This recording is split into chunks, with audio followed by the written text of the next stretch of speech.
안녕하세요. H채널의 한창훈입니다. 반갑습니다. 2019년 4월 19일 비트코인 및 암호화폐 Q&A를 시작하도록 하겠습니다. 먼저 댓글로 좋은 의견과 질문, 정보 공유해주신 분들에게 감사 말씀드리고 제가 많은 분들이 지금 축하를 해주셨어요. 어제 4월 18일 어제 거의 자정 다 돼서 구독자 이제 10,000명을 돌파를 했습니다. 제 댓글에도 이제 썼다시피 제가 이제 구독자 10,000명까지 된 거는 다 이제 여러분들 덕분이고, 여러분들이 댓글을 통해서 여러분들이 좋은 정보를 공유를 해주시고 또 좋은 의견을 주시고 이랬기 때문에 구독자 10,000명이 되지 않았나 이렇게 생각합니다. 컨텐츠라는 게 사실 좀 한계가 있어요. 제가 이제 만약에 주도해서 한다라고 하면 저는 분명히 이게 한계가 있다라고 생각을 합니다. 제가 이제 생각할 수 있는 부분, 그리고 제가 이제 고민하는 부분, 이런 부분이 한정적이기 때문에 한계가 있다라고 보고 있는데, 여러분들이 제가 생각하지 못했던 부분, 또 제가 이제 보지 못했던 부분까지 다 이렇게 봐주시고 이야기를 해주시고 또 질문도 해주시고 좋은 정보를 또 공유해 주셨기 때문에 저도 여러분들한테 배우면서 이렇게 또 같이 구독자가 늘어서 10,000명까지 되지 않았나 이렇게 생각을 합니다. 다시 한번 여러분들한테 감사하다는 말씀 드리겠습니다. 네, 감사드리고 그럼 이제 바로 이제 시작을 해보도록 할게요. 캡틴 아메리카노 님이 써주셨습니다. 그리고 한 가지 말씀드릴 거는, 오늘 제가 이제 구독자 10,000명이 되면 그 라이브 방송을 하겠다라고 말씀드렸잖아요. 오늘 저녁 때 제가 시간을 딱 정확하게 못 박아서 말씀을 드리면 좋겠지만, 제가 이제 약간 가족들과 식사하고 뭐 정리를 하고 하다 보면 시간이 어떻게 딱 맞아 떨어질지 몰라서 대략적으로 이제 말씀을 드리겠습니다. 저녁 8시부터 제가 이제 10시 사이에 저녁 8시부터 10시 사이, 되도록이면 8시에서 9시 사이에 라이브 방송을 1시간 정도 할 수 있도록 그렇게 준비를 하겠습니다. 네, 그럼 이제 그때 다시 또 뵙도록 하고요. 이제 바로 시작해 볼게요. 먼저 이제 캡틴 아메리카노 님이 써주셨고, 그럼 다음 고점은 우리가 생각하는 고점보다 많이 낮을 수도 있다는 생각이 드네요. 이래서 3억 간다는 유튜버들이 많은데 저도 그렇게 가면 좋겠지만 현실적으로 대비하면서 지켜보는 게 좋을 것 같네요. 이렇게 얘기해 주셨고, CJ님이 저렇게 각도가 꺾여서 1억에서 3억 간다는 얘기인 것 같아요. 저렇게 가고 나서 얼마나 더 가지는 그때 고민해 보자고요. 이렇게 얘기해 줬고요. 예, 일단 보시면 물론 이제 뭐 미래에 대해서 비트코인이 정확히 얼마 간다 이렇게 단정져서 얘기할 수는 없습니다. 얘기할 수 없는데, 일단 보시면 지금 채널을 제가 그려봤어요. 2015년 8월 에서 10월 이 저점과 지난 2018년 12월 저점을 잇는 이 채널을 만들어 봤습니다. 보면요, 이렇게 이 채널을 따라간다라고 보면 지금 2021년 그 누구죠? 팀 드레이퍼가 얘기했던 2021년 연말이 된다고 하면 그 채널 상단부가 이제 26만 달러 정도 됩니다. 그래서 전 팀 드레이퍼가 얘기했던 가격대가 아마 이 정도가 되지 않을까 이렇게 생각을 해요. 그래서 아까 이제 캡틴 아메리카노 님이 얘기해 주셨던 그 정도 가격, 1억에서 이제 3억 정도는 팀 드레이퍼가 얘기한 부분, 그리고 지금 제가 이 채널을 그린 이 부분을 보더라도 저는 이 정도 가격은 가능성이 있다 라고 이제 보고 있고, 그 이후에 이때 이제 이 채널 상단부를 터치한 다음에 그 다음에 채널 하단부까지 내려오고, 그 이후에 어떤 채널을 다시 그릴지는 모르겠지만, 물론 채널 각도는 제가 이제 지난번에 말씀드렸던 것처럼 채널 각도는 조금씩 떨어질 수밖에 없다. 왜 그러냐면 이번에 나오는 이 채널대로 만약 상승을 한다라고 하면 2025년 뭐 4월 달만 된다고 하더라도요, 거의 뭐 한 900만 달러, 예, 900만 달러, 1000만 달러 가까이 됩니다. 그래서 900만 달러, 1000만 달러면 거의 이제 100억 정도 되잖아요. 그래서 이 정도 속도로 계속 상승한다라고 했을 때는 가격이 기하급수적으로 이제 계속 늘어나기 때문에 분명히 이 각도는 조금씩 꺾일 수밖에 없다라고 봅니다. 물론 제가 이제 예외적인 조항이 있다라고 말씀드렸잖아요. 뭐냐면 베네수엘라와 같은 그런 경우가 발생됐을 때는 약간 예외적으로 적용이 될 수 있다. 무슨 얘기냐면, 지금 우리가 사용하고 있는 원화라든가 달러 이 달러가 만약에 페드가 이 달러를 우리가 상상했던 것 이상으로 돈을 풀어내기 시작한다라고 하면 베네수엘라 볼리바르처럼 상대적으로 이 암호화폐가 급등할 수도 있다라는 거죠. 지난번에 그 어디였죠? 문 캐피탈이었나요? 문 캐피탈에서 비트코인 1,000억 얘기했잖아요. 만약에 그와 같은 상승이 나온다라고 하면 제가 이제 얘기했던 것처럼 그때는 기존의 법정화폐가 말도 안 되게 이제 풀렸을 경우다 이렇게 말씀을 드렸고, 지금 이게 베네수엘라 이제 볼리바르 차트입니다. 볼리바르 차트인데요. 화폐 개혁을 한번 했어요. 베네수엘라 같은 경우는 화폐 개혁을 공 5개를 지우는 화폐 개혁을 했습니다. 그럼에도 불구하고 지금 이렇게 상승을 하고 있는 거예요. 예, 이거는 그냥 보지 않도록 하겠습니다. 기사는 제가 보시면, 그런데 굉장히 재미난 게 뭐냐면 지금 화폐 개혁을 한 이후에도 추가적으로 이렇게 급등을 하고 있고요. 1990년도부터 원래 2020 지금 16년도까지 지금 여기에서 보면 거의 바닥에서 그냥 수평선처럼 보이는 이 눈에 보이지 않는 이 수평선처럼 보이는 이게 원래는 상승 채널이 있었습니다. 보시면 이게 보이려나 모르겠는데요. 이게 지금 표현이 안 되는 거예요. 지금 이제 표현이 안 되는데, 이게 너무 급등했기 때문에 이제 표현이 안 되는데, 로그를 적용해도 이제 표현이 안 될 정도로 이렇게 됐습니다. 예전에는 어떻게 됐냐면, 지금 이 90년도부터 2000년도까지 채널이 있었습니다. 상승 채널 안에서 움직였어요. 지금 어떻게 보면 이제 비트코인이, 상승 채널 안에서 움직였던 것처럼, 마찬가지로 이 베네수엘라 볼리바르도 상승 채널을 안에서 움직였었는데, 네, 컴퓨터가 잠깐 느려서 보시면 원래는 이렇게 이제 채널이 그려졌습니다. 예전에 이렇게 채널이 그려져서 채널 안에서 움직였었는데 지금 추가로 급등했고 그 이후에 더 급등을 해서 이거 자체가 이제 표현이 지금 안 되고 있는 거고요. 이렇게 그 채널 안에서 상승을 하다가 채널을 슈팅해서 완전 날아가는 경우가 있습니다.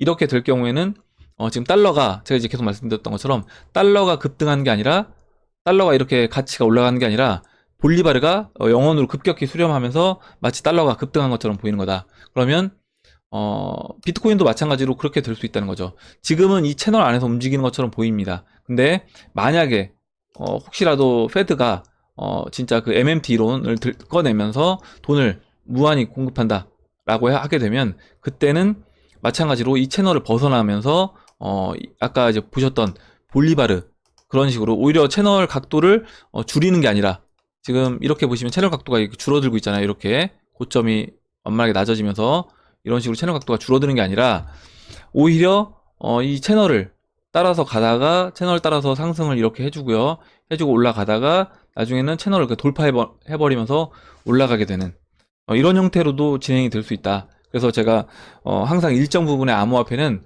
어떻게 이제 시장 상황이, 그리고 정책 결정자가 어떤 정책을 결정할지 모르기 때문에 일정 부분의 암호화폐는 항상 저는 둬야 된다라고 보는 겁니다. 특히 채널 상단부에서 그냥 채널 상단부를 넘어서 그냥 넘어가 버리게 되면, 지금 이 볼리바르처럼요, 이런 식으로 그냥 슈팅이 나와 버리게 되면 그때는 우리가 대책이 안 될 거예요. 만약에 기존 법정화폐 뭐 원화라든가 달러를 꽤 내가 많이 보유하고 있다, 뭐 몇백억 자산가다 이렇게 생각이 들어도 그 돈 자체가 거의 의미 없는 수준이 될 수도 있는 겁니다. 그래서 그 부분도 한번 고민을 하면 좋을 것 같습니다. 네, 그럼 다음을 보도록 하겠습니다. 다음은 미스터 우식님이 써주셨고, 읽어보겠습니다.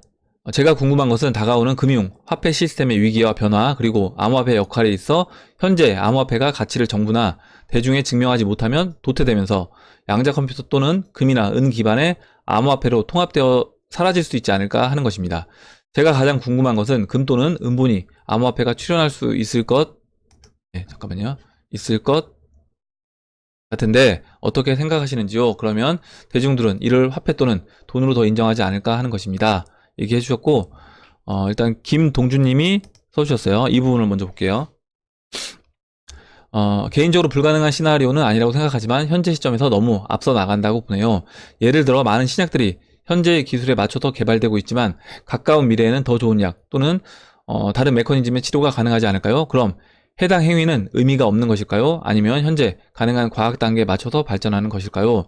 현재 대중들은 블록체인조차 받아들이기 힘들어하는 실정인데 말씀하신 내용이 쉽게 받아들여질까요? 이렇게 얘기해 주셨고, CJ님은 달러가 근본이 법정 통화로 출발했다가 지금은 신용화폐가 된 건데 신뢰가 부족하니 무엇을 기반으로 발행되는 화폐가 현재까지의 화폐 형태라고 화폐 형태라면 암호화폐는 애초에 무엇을 담보하지 않고 그 신뢰를 기반으로 한 화폐 형태라고 보면 될 것 같네요.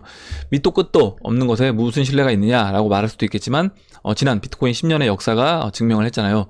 근본 없어 보이는데 데이터 쪼가리에 신뢰를 죄송합니다. 근본 없어 보이는 대가 아니라 근본 없어 보이는 데이터 쪼가리에 신뢰를 부여해온 역사로 이 트렌드가 여기서 멈출 수 없다고 보는 이유는 참 많아 보입니다. 이렇게 얘기해 주셨고 일단 지금 이렇게 염려하시는 부분, 뭐 양자 컴퓨터가 나왔을 때 이 블록체인 기술은 해킹 당할 수 있다 얘기하시는 분들이 있는데 양자 컴퓨터가 나왔다라고 하면 지금 우리가 사용하고 있는 현재 은행 시스템, 이 현재 은행 시스템도 저는 살아남지 못한다 라고 하면 기존 시스템 안에 있는 이 기존 시스템을 붕괴시키면서까지 그 양자 컴퓨터를 활용할 거라고는 보지 않는다는 거죠. 그 얘기는 뭐냐면 블록체인이 우리가 대중화가 되고 그때 이제 양자 컴퓨터가 나온다고 하더라도 그 블록체인 시스템 안에서 우리가 그 시스템을 무너뜨리지 않는 범위 내에서 양자 컴퓨터가 쓰일 거다.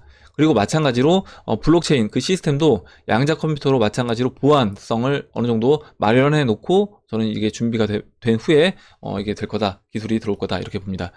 그리고 이제 금을 기반으로 한 암호화폐가 나오지 않을까 이렇게 얘기해 주셨는데 일단 근본이 아까 이제 CJ님이 얘기해 주셨던 것처럼 근본이지에서 지금 이제 신용 기반 화폐인 상태로 넘어왔습니다.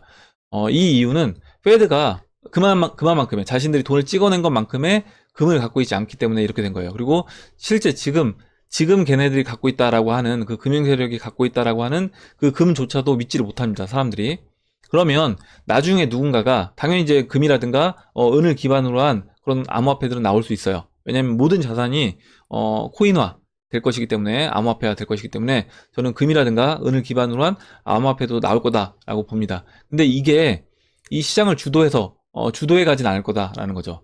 왜냐면 아까 이제 말씀드렸던 것처럼 누군가 금을 기반으로 하고 누군가 은을 기반으로 해서 암호화폐를 만들어냈을 때 그 부분에 대해서 거기에 이제 힘을 실어주기는 저는 쉽지 않다라고 보는 게 이걸 매번 증명하고 그걸 누군가 확인을 해야 되는데 그것 또한 쉽지 않다라는 거죠. 그것 또한 쉽지 않다. 물론 이게 블록체인 기술로 어느 정도 그걸 커버한다라고 하지만 그러면 그거에 맞는 금이 실제로 존재하느냐 이거에 대해서 또 확인을 해야 되기 때문에 저는 이제 그것 또한 쉽지 않다라고 이렇게 생각을 합니다. 예, 이렇게 보고 다음 보도록 할게요. 네, 다음은 한정아님이 써주셨고요. 읽어보겠습니다.